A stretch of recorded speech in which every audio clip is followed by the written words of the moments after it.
तो हम लोगों ने जो है पार्ट 1 में देखा था यहाँ पर कि जो है आपका पार्ट 1 में हम लोग का 2 पेपर कवर करना था, जिसमें हम लोगों का पेपर 1 में ग्रुप ए में हम लोगों का था एल्गी था, फंजाई था और उसके बाद ब्रायोफाइटा था। जब हम लोग पेपर 2 में आए तो वहाँ पर हम लोग का ग्रुप ए में मिला टेरिडोफाइटा और बी में हम लोगों का जो है वो हम लोग को था जिम्नोस्पर्म के साथ साथ एंजियोस्पर्म्स, जो आपके ए बी सी में इस तरह से बटा हुआ था। जब हम लोग पार्ट 2 में देखे तो वहाँ पर आपका पेपर 3 था, जो फिलहाल हम लोग अभी एग्जामिनेशन से दिए है ना।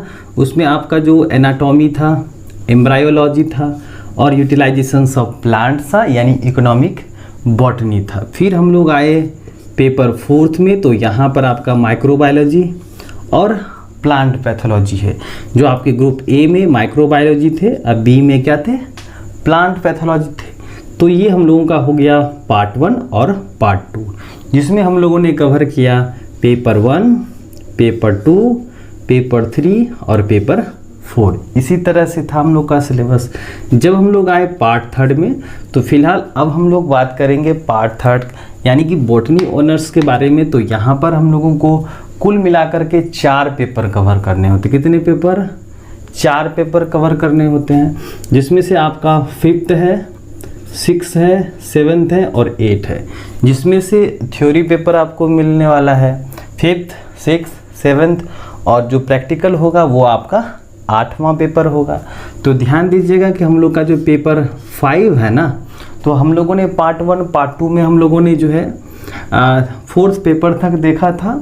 आपका पेपर 1 और पेपर 2 आपका पार्ट 1 रखता है, पेपर 2 आपका 3 और 4th रखता है और हम लोग का पार्ट 3 जो है वो 5, 6, 7th और प्रैक्टिकल वाला आपका 8वां पेपर होता है।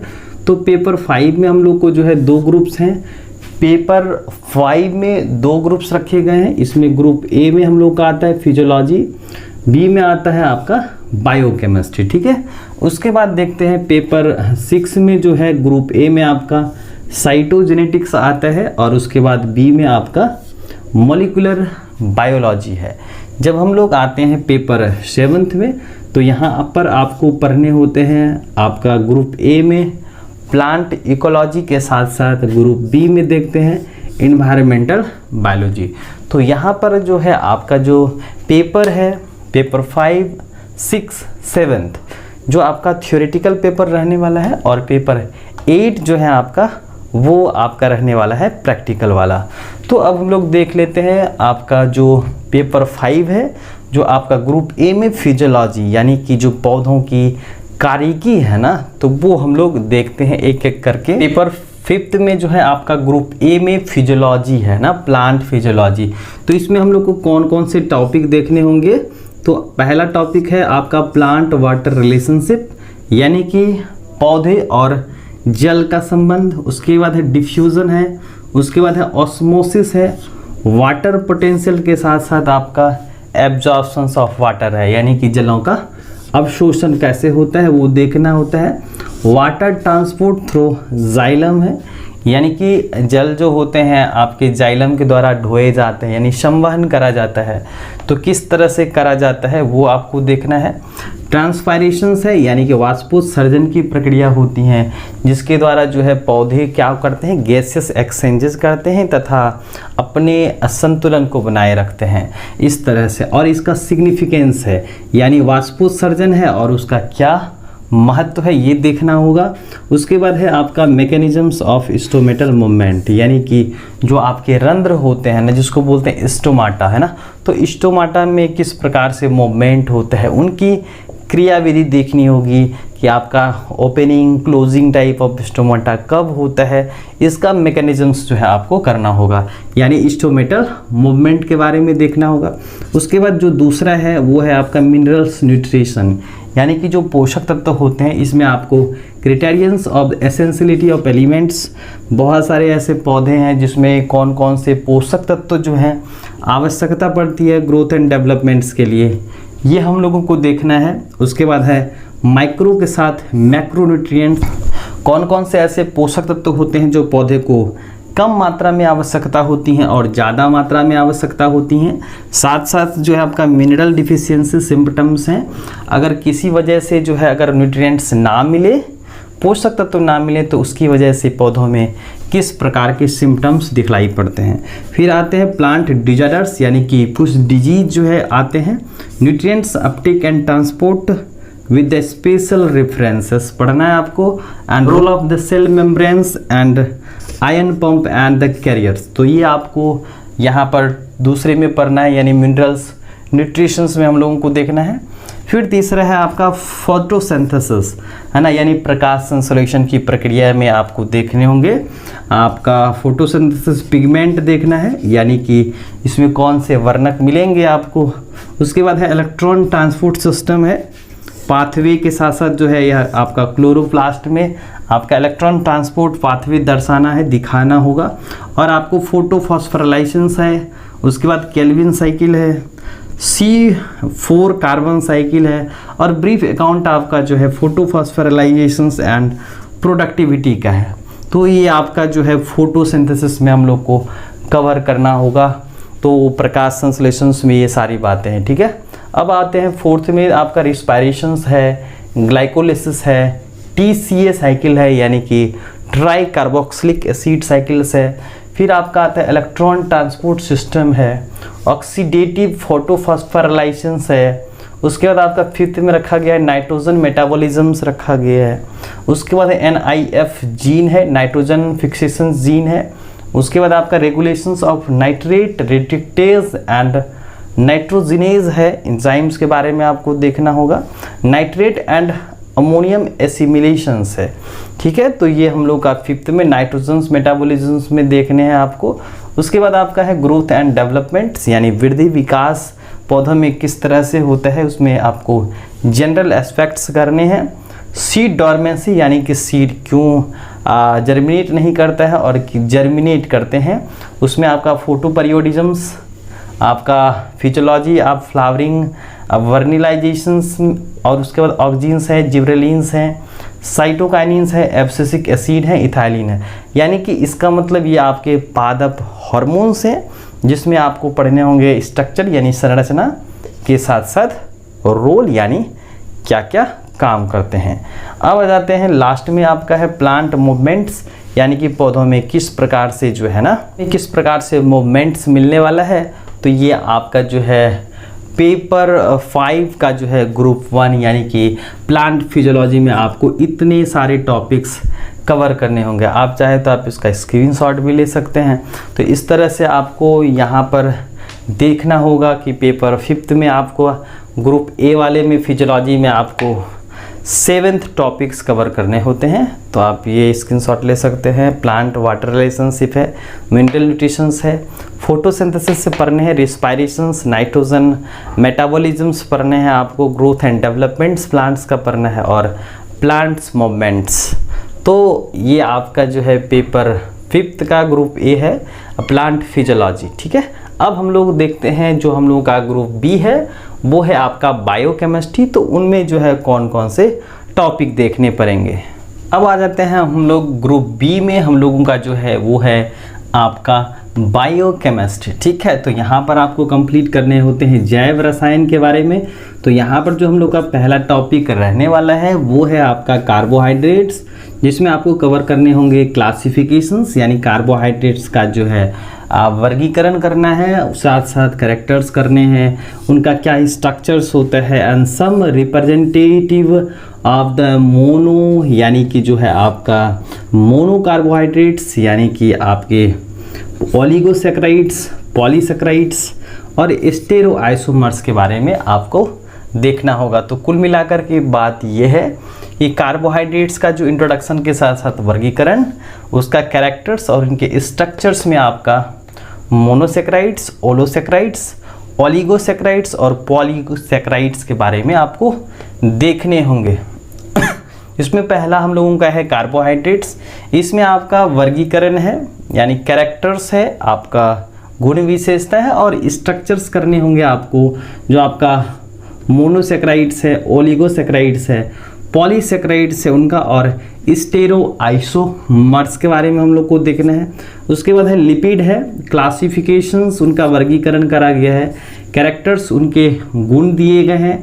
सैचुरेटेड के साथ साथ आपका अनसैचुरेटेड फैटी एसिड्स के बारे में पढ़ना होता है, और ऑक्सीडेटिव फैटी एसिड्स। आगे देखेंगे प्रोटीन्स हम लोग का है, यानी कि जो आपके लेग्यूमिनस प्लांट से मिलेंगे उनका क्लासिफिकेशंस है, उनका कौन कौन सा गुण लक्षण होते हैं, प्रोटीन और आपकी एमिनो एसिड्स के बारे में, साथ साथ प्राइमरी, सेकेंडरी, टर्सरी और क्वाटरनरी स्ट्रक्चर्स देखने हैं आपको प्रोटीन्स के बारे में, और प्रोटीन बायोसिंथेसिस जो है आपको ये सिलेबस में रखा गया है। अब आते हैं इंजाइम्स में। तो इंजाइम्स में आपका दिया गया है क्लासिफिकेशंस यानी वर्गीकरण के साथ साथ उनका गुण, मैकेनिज्म्स ऑफ एक्शंस जो यानी इंजाइम्स का एक्शंस यानी क्रियाविधि के बारे में देखना है, और फैक्टर्स अफेक्टिंग इंजाइम्स एक्शन यानी कि इनकी जो है क्रियाविधि है, कौन कौन से कारक होते हैं जो इनके जो है एक्शंस में काफ़ी कारगर होते हैं, भूमिका निभाते, कौन कौन से इसको प्रभावित करते हैं ना। उसके बाद है इमोबिलाइजेशंस है ऑफ इंजाइम्स है, को इंजाइम्स के साथ आपका एलोस्टेरिक इंजाइम्स है।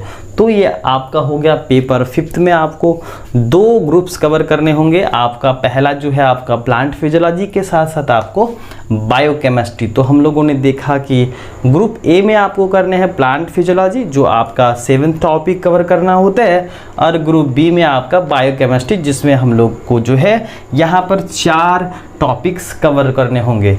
तो ये रहा आपका पेपर 5th वाला जो आपका फिजियोलॉजी के साथ साथ आपका बायोकेमिस्ट्री है। अब हम लोग आ जाते हैं पेपर 6th में, और यहाँ पर ग्रुप ए रहने वाला है आपका साइटोजेनेटिक्स और बी रहने वाला है आपका मॉलिक्यूलर्स बायोलॉजी। ठीक है, अब हम लोग देखते हैं पहले पेपर 6 का ग्रुप ए यानी साइटोजेनेटिक्स। अब हम लोग देखते हैं यहाँ पर जो है पेपर 6 में हम लोगों का है ग्रुप ए में साइटोजेनेटिक्स। ठीक है, तो इसमें हम लोग को 1 में आपको कंप्लीट्स करने होंगे सेल डिवीजन यानी कोशिका विभाजन का जो प्रकार है, माइटोसिस और मियोसिस यानी कि आपका समसूत्री के साथ साथ अर्धसूत्री विभाजन है। उसके बाद सेल साइकिल यानी कि कोशिका का चक्रण है, आपका रेगुलेशंस के साथ साथ एपोप्टोसिस है। ठीक है, अब आइए प्रोकैरियोटिक और यूकैरियोटिक क्रोमोसोम्स का स्ट्रक्चर यानी कि किस प्रकार से जो है क्रोमोसोम्स जो होता है उनका संरचना आपके प्रोकैरियोटिक कोशिकाओं में और यूकैरियोटिक कोशिकाओं में होते हैं, और साथ साथ आपको देखने होंगे लैम्ब्रस क्रोमोसोम्स के साथ साथ पॉलीटीन क्रोमोसोम्स। ठीक है, अब आगे देखिए कि मेंडल एक्सपेरिमेंट है, वही आपके ग्रेगर जॉन मेंडल जिन्होंने जेनेटिक्स के क्षेत्रों में अपना योगदान दिया था, उसका प्रिंसिपल्स ऑफ इनहेरिटेंस है।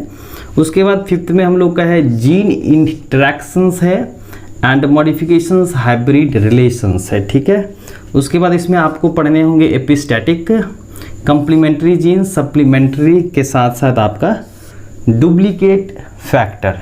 उसके बाद 6th में रखा गया है लिंकेज एंड क्रॉसिंग ओवर। उसके बाद है आपका sex linked inheritance in Drosophila के साथ साथ मनुष्य का देखना है आपको, और मैकेनिज्म्स ऑफ सेक्स डिटर्मिनेशन की किस प्रकार से जो है लिंग निर्धारण होता है, उनकी क्रियाविधि कैसी होती हैं। उसके बाद है आपका क्रोमोसोमल्स एबरेशन, म्यूटेशंस के साथ साथ स्पॉन्टेनियस और इंड्यूस्ड टाइप ऑफ म्यूटेशंस यानी म्यूटेशंस का आपको प्रकार देखना है, स्पॉन्टेनियस और इंड्यूस्ड टाइप ऑफ म्यूटेशंस। तो यहाँ पर अगला है हम लोगों का है पॉलीप्लॉइडी है जिसमें आपको टाइप दिया गया है, इफेक्ट है, ऑटो एंड एलो पॉलीप्लॉइडी है, उसका ओरिजिन है, मियोसिस इन न्यूलिसोमिक्स है, मोनोसोमिक्स है और ट्राइसोमिक्स। तो यहाँ पर आपको देखने होते हैं। उसके बाद है आपका मेथड्स ऑफ प्लांट इम्प्रूवमेंट्स। ठीक है, उसके बाद 12th में हम लोग का है स्टैंडर्ड एरर, स्टैंडर्ड डेविएशन और ची स्क्वायर टेस्ट जो आपको शॉर्ट में आपको मिल सकते हैं इस तरह के सवाल। और ग्रुप बी में हम लोग का रखा गया मॉलिक्यूलर बायोलॉजी। ठीक है, जो आपका मॉलिक्यूलर बायोलॉजी है आणविक जीव विज्ञान में आपका पहला जो है वो कंपोजिशंस रखा गया है। न्यूक्लिक एसिड्स में आपको डीएनए का स्ट्रक्चर्स पढ़ना है, और बी तथा जेड फॉर्म्स के बारे में देखना है। उसके बाद है डीनेचुरेशंस के साथ साथ रीनेचुरेशंस ऑफ डीएनए किस तरह से होते हैं। दूसरा हम लोगों का है वो है हेटेरो और यूक्रोमेटिन्स के बारे में, डीएनए का रिप्लिकेशंस कैसे होता है, ट्रांसक्रिप्शंस कैसे होता है, ये सिलेबस में मेंशन करा गया है। अब आगे देखिए जो तीसरा है वो है forms of RNA and their role, कितने प्रकार के आरएनए मिलेंगे और उसका क्या काम होगा, ठीक है। उसके बाद है ट्रांसलेशन, अनुवादन क्या होता है इसके बारे में देखेंगे। उसके बाद है जीन का स्ट्रक्चर्स होता है, gene organisations and prokaryotic and eukaryotic. तो सिलेबस में मेंशन करा गया है कि आपको प्रोकैरियोटिक और यूकैरियोटिक्स का जो है जीन का स्ट्रक्चर्स पढ़ना होगा हम लोग को। उसके बाद है ओपेरॉन मॉडल है आपका लैक ऑन ट्रिप्टोफान जीन का, रेगुलेशंस किस प्रकार से प्रोकैरियोटिक और यूकैरियोटिक्स में होता है। तो इस तरह का सिलेबस में रखा गया है। अब 6 में है आपका रिकम्बिनेंट डीएनए टेक्नोलॉजी है। उसके बाद है रेस्ट्रिक्शंस एंडोन्यूक्लिएज है। उसके बाद है आपका प्रोकैरियोटिक्स एंड यूकैरियोटिक वेक्टर्स। उसके बाद है जीनोमिक्स में आपका जो है डीएनए लाइब्रेरीज देखना है, डीएनए आपका फिंगरप्रिंटिंग और पीसीआर यानी पॉलीमरेज चेन रिएक्शन है। उसके बाद ट्रांसजेनिक प्लांट्स, तो ये आप लोग का शॉर्ट सवाल इससे बनेगा आपका ट्रांसजेनिक प्लांट से, पीसीआर से, डीएनए फिंगरप्रिंटिंग से, लाइब्रेरीज से, है ना। तो ये आपके शॉर्ट सवाल यहाँ से बनते हैं, ट्रांसलेशन से, फॉर्म्स ऑफ आरएनए से, डीएनए रिप्लिकेशन से, नेचुरेशंस, डीनेचुरेशंस, तो और आपका जो है मॉलिक्यूलर, ये सब सारे के सारे लॉन्ग है। तो यहाँ पर कुल मिलाकर के बात ये है कि ये सारा जो आपका है शॉर्ट सवाल जो है पूछा जाता है आपके TMU भागलपुर में। तो यहाँ पर आपको ये इस तरह से आपको पेपर 6 देखने को मिलते हैं। ग्रुप ए में आपका साइटोजेनेटिक्स और बी में आपका मॉलिक्यूलर बायोलॉजी मिलता है। उसी तरह से हम लोग देख लेते हैं पेपर 7 में जो रखा गया है वो प्लांट इकोलॉजी है और उसके बाद बी में रखा गया है इन्वायरमेंटल बायोलॉजी। अब हम लोग देखते हैं यहाँ पर जो पेपर 7 है इसमें हम लोग का ग्रुप ए में हम लोग का सिलेबस दिया गया है प्लांट इकोलॉजी, यानी कि पेपर 7 में आपको पर्यावरण से जुड़े मुद्दे सुलझाने पड़ेंगे। तो ग्रुप ए में आपका है प्लांट इकोलॉजी, जिसमें पहला जो टॉपिक रखा गया है वह रखा गया है inter relationship between organisms and their environment. कोई भी सजीव जो होता है वह प्रकृति से किस प्रकार से संबंधित रहता है इसके बारे में दिया गया है। दूसरा है अर्थ एज ए सिस्टम, यानी कि जो पृथ्वी होता है यह एक प्रकार का तंत्र होता है जिसमें आपका बायोस्फीयर, हाइड्रोस्फीयर्स, लिथोस्फीयर्स, एटमॉस्फेयर के साथ साथ जो है कंपोनेंट्स विद इन द आपका बायोस्फीयर्स जो है रखा गया है सिलेबस में। आगे देखिए पॉपुलेशंस है आपका, जिसमें आपको बेसिक कंसेप्ट करने हैं। उसके बाद इंटरैक्शन यानी कि संबंध जो है, रेगुलेशन है, और चौथा पॉइंट्स जो है वो है आपका कम्युनिटी यानी समुदाय से है, तो उसका कैरेक्टर्स और उसका जो है मेजरमेंट कैसे करेंगे, स्पीशीज डाइवर्सिटीज, इकोलॉजिकल नीचे का। तो इस तरह से यहाँ पर जो है आपको मिलता है सिलेबस में। अगर इकोसिस्टम की बात करें तो यहाँ पर दिया गया है आपका टाइप डिस्कशन करना हो और स्ट्रक्चर के साथ साथ आपका कार्य है। 6 नंबर में आपका फूड चेन है, फूड वेब है, ट्रॉपिक लेवल है और इकोलॉजिकल पिरामिड्स देखने होंगे। उसके बाद देख लीजिए 7th में आपका बायो जियो केमिकल साइकिल है, यानी जैव रासायनिक चक्रण है। उसके बाद बायोडाइवर्सिटी के साथ साथ आपको कंसेप्ट के साथ टाइप देखने होंगे। उसके बाद है इकोलॉजिकल सक्सेशन, जिसमें आपको हाइड्रोस्फीयर्स और जीरोस्फीयर्स करने होंगे। ठीक है, तो ये आपका हो गया। फिर हम लोग आगे देखते हैं ग्रुप बी की अगर बात करें तो यहाँ पर हम लोग को पढ़ना होगा इन्वायरमेंटल बायोलॉजी। तो यहाँ पर पहला जो मुद्दा है वो है प्लांट इंडिकेटर्स का and their role in environment monitoring, यानी कि कुछ पौधे ऐसे हैं जो प्रकृति में अपनी मौजूदगी के कारण पर्यावरण के हालातों को बताते हैं, तो वो आपको करना है। उसके बाद है सॉइल कंजर्वेशन प्रिंसिपल के साथ साथ मैनेजमेंट से। तीसरा है आपका renewables and non renewable nature resources and their management. ठीक है, उसके बाद फोर्थ में दिया गया कंजर्वेशन ऑफ एंडेंजर्ड स्पीशीज, किस प्रकार से आप विलुप्त प्रजातियों को, खतरे वाली प्रजातियों की रक्षा कर सकते हैं। साथ साथ वाइल्ड लाइफ मैनेजमेंट है, किस प्रकार से जंगली जीवों को व्यवस्थित सुव्यवस्थित करके रखा जा सकता है। उसके बाद है एफॉरेस्टेशन के साथ साथ सोशल एंड एग्रोफॉरेस्ट्री टर्म्स है। उसके बाद आपका मेजर रिसोर्सेज के साथ इन्वायरमेंटल पॉल्यूशंस है, जिसमें आपका कंट्रोल्स देखना होगा। अगला है हम लोग का 7th में major vegetational belts in India. फिर अगला जो हम लोग का और लास्ट है इन्वायरमेंटल एडुकेशंस एंड ऑर्गेनाइजेशंस की प्रकृति में सभी व्यक्तियों के लिए क्यों हम लोगों का जो है पर्यावरण जो है अध्ययन ये किस प्रकार से कारगर सिद्ध होते हैं, क्या ज़रूरी है। तो इस तरह का जो है सिलेबस हम लोगों में रखा गया है। तो हम लोगों ने देखा कि यहाँ पर जो है आपके पेपर 5th में, पेपर 6th में और पेपर 7th में आपके दो ग्रुप रखे गए हैं, जिसमें आपका फिजियोलॉजी था, बायोकेमिस्ट्री था, साइटोजेनेटिक्स था, मॉलिक्यूलर बायोलॉजी था और साथ साथ प्लांट इकोलॉजी के साथ साथ इन्वायरमेंटल बायोलॉजी था। तो ये हो गए आपके कंप्लीट आपके वनस्पति विज्ञान जो आपके प्रतिष्ठा का विषय जो है जिसको आप ऑनर्स कहते हैं, वहाँ पर कंप्लीट आपका 5th, 6th और 7 का जो है टोटल सिलेबस यही रहने वाला है आपका, जो आपके पुराने पैटर्न के हिसाब से जिस तरह से आपका पार्ट 1, पार्ट 2 और पार्ट 3 में इस तरह का ओल्ड सिलेबस, तो ये आपका सिलेबस है और एक एक करके हम लोग देखेंगे। तो जो स्टूडेंट्स इस चैनल पर नए हैं तो प्लीज़ इस चैनल को सब्सक्राइब कर लीजिए, क्योंकि इस तरह की बातें आने वाले समय में जो है आपको देखने को मिलेगी। और अपने दोस्त यार के भी साथ आप शेयर कर दीजिए, क्योंकि अगर वो इस तरह की जानकारी चाहते हैं तो और आगे जो है इस चैनल्स पर आपको मिल जाएंगे जो छोटे छोटे टॉपिक्स हैं उसका जो है फुल व्यू, और हम लोग एग्जामिनेशंस तक साथ रहने वाले हैं। तो चैनल को सब्सक्राइब कीजिएगा, अपने दोस्तों के साथ शेयर कीजिएगा। तो चलिए आज के लिए बस हम लोग इतना ही, मिलते हैं हम लोग एक नए वीडियो में फिर एक नए टॉपिक के साथ।